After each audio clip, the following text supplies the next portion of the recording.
I would like to start by saying thank you to everybody here. It's a big thing that you're here. It's not just showing up to some event. The fact that you're here means that you care that much more about your kid than the empty seat next to you. It means that you were trying. You're trying your absolute hardest.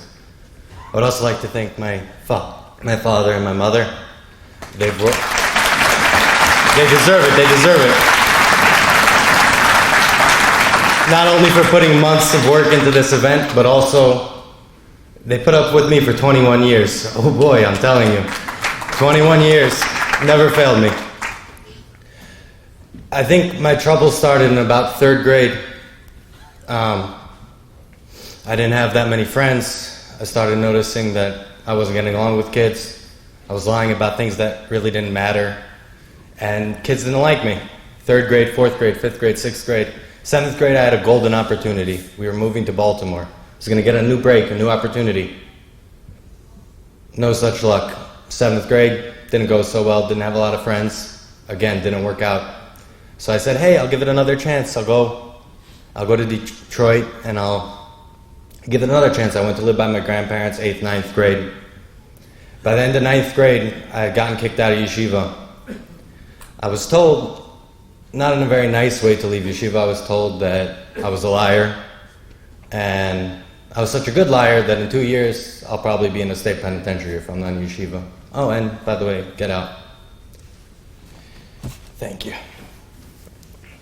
I called my father, and I remember I was petrified. I was like, he's going to scream at me too. I just got kicked out of yeshiva. What's he going to say? And I called him, and I was crying, and I was like to him, I was like, Dad, I'm sorry, I messed up. And to my surprise, he didn't get upset at me. He didn't get mad. He didn't scream.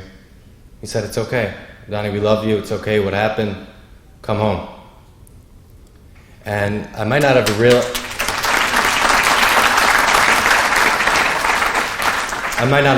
it then, but it resonated with me that no matter what I did, no matter what happened, I had a home. And it really meant something to me. So I went home, and things didn't get better. At home, they got better. I wasn't fighting with my parents as much, but I started using. Things kept getting worse and worse. Just worse, more things, more ways to separate myself from reality, to make life livable. And it got to the point where it was just crazy. Anything went, I didn't care about anything. I went to a party one time, and I was there with all my friends.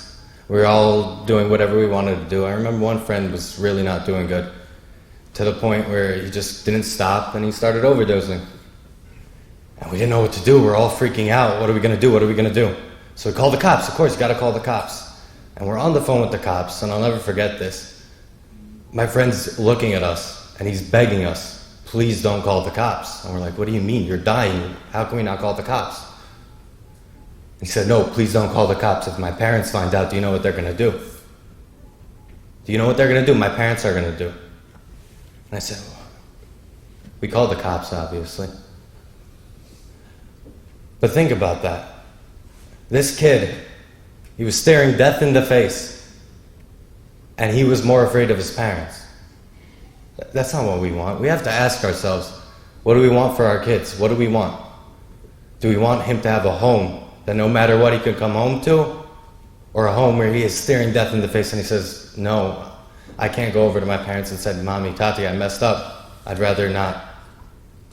What do we want for our children? What do we want? So yes, sometimes your kid does deserve to get smacked, but he needs, and I love you. Sometimes he deserves to get kicked out of home. I deserved it many times, but I needed a home. So that's what my parents gave me.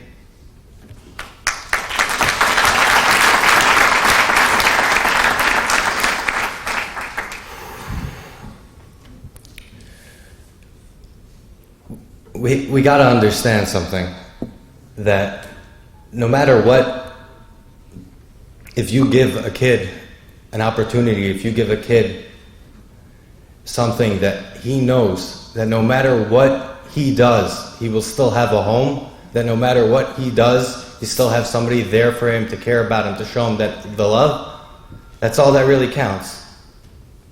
Okay, thanks. I'd like to say a little story that kind of represents what my father has done for me. There was a kid who was living in Eretz Yisrael,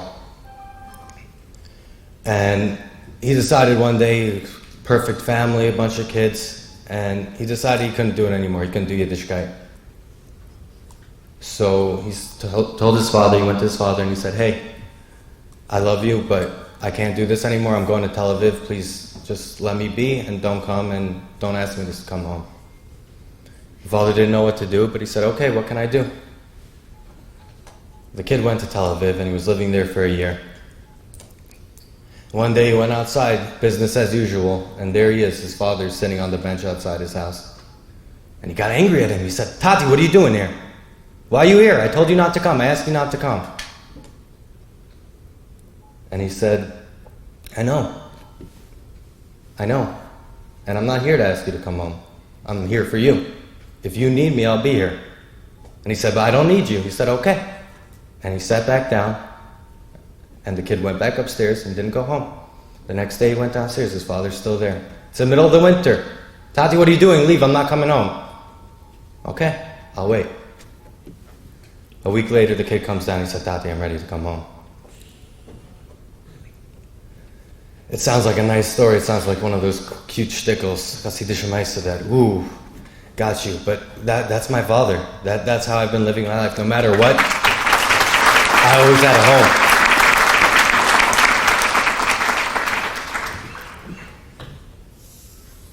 I'm telling every single one of you that is here today, you're trying for your kid, you're doing your very best, and you're listening to this little kid tell you how you should parent. I'm not telling you how to parent.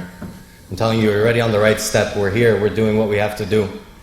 When you do these things for your children, when you put in the effort and they see it, and you give them the love and the respect that they want, they're not acting up to get a rise out of you. They're not acting up to cause problems.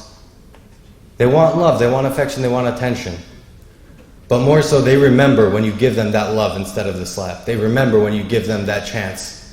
Because I know that 3 years ago I had a decision to make. All my friends were going to Israel, and I had set up my life very well. At that point, I thought I was happy as can be. There's nothing more I could want. And all my friends were going with Lev Shlomo to Israel for the summer, just for the summer, not for yeshiva, chas v'shalom, but for the summer. And I said, I don't know if I'm really going to go. I don't really know if I want to go. But I was thinking, I was like, over these last 4, 5, 6 years, my parents have done every little thing for me. How can I make them a little bit happy? How can I give back a little bit? So I said, hey, I'm going to go to Israel. I'm going to go to Eretz Yisrael. I'm going to go learn because maybe it'll make them happy. And you know what? 3 years down the road, I'm still there. I'm going back in 2 days. And I wouldn't be there without my father. Give them a chance and they'll give you it back. Thank you all so much.